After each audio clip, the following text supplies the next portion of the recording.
Ouais, tout le monde là, évidemment, se serre les coudes, hein, et tout le monde se tient là avec l'espoir pour les Burkinabés d'une égalisation, d'un 3 partout. Soré pour le troisième. Soré a marqué aussi. Idrissa Soré sans problème et 3 buts partout. Là, ça va commencer à se tendre un petit peu quand même. Parce qu'on va arriver au 4e tir. Et s'il y a un échec d'un côté ou de l'autre, ça peut commencer à être la panique. Hein. Ça peut commencer à faire un décalage très préjudiciable pour l'équipe qui le subirait.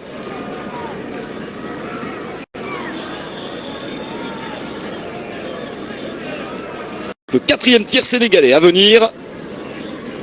Avec l'un des nouveaux entrants également, Mamadou Savané.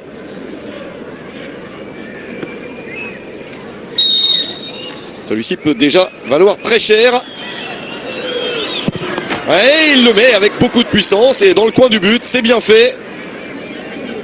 Ils ne sont qu'à un tir au but réussi. Si jamais il y a un échec de l'autre côté de la qualif, les Sénégalais. Mais encore faut-il qu'un Burkinabé rate ou que le gardien sénégalais en sauve un. Si c'est maintenant, ça change tout pour la suite de cette séance.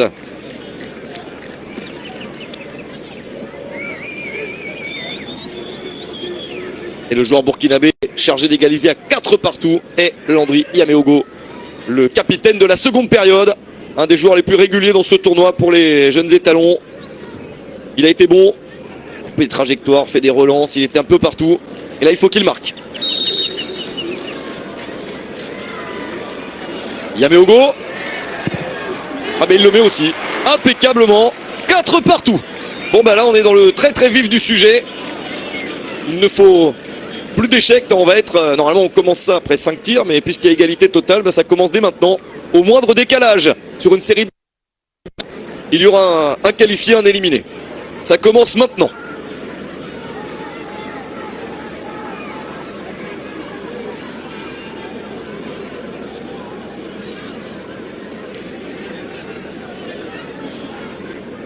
Pour donner un avantage au Sénégal, Amara Diouf, le meilleur buteur de la compétition, n'a pas totalement brillé dans ce match et surtout a échoué sur un penalty. Il l'a tiré sur le poteau. Que va-t-il en être sur son tir au but? On va être curieux de voir ce qu'il va faire. Amara Diouf, le capitaine des Lionceaux. Allez, cette fois-ci, il ne se rate pas. Le poteau pendant le match sur penalty, mais un tir au but parfaitement frappé. Et ça fait 5-4. Le Sénégal est à 5 sur 5 et le Burkina Faso doit répondre. Là, on va commencer donc à être dans des phases de qualification ou d'élimination.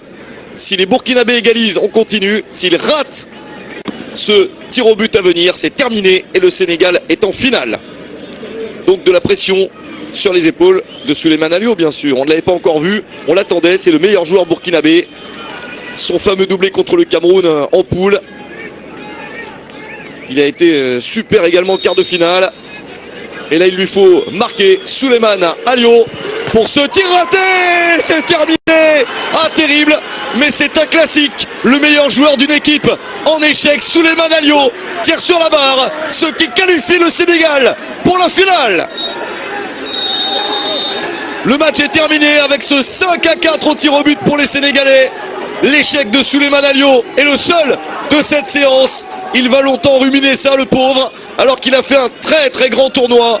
Mais le Burkina Faso est éliminé en demi-finale et disputera le match pour la 3e place. Ah, il essaye de placer ça très haut. Et pour le coup, c'est trop haut sur la barre.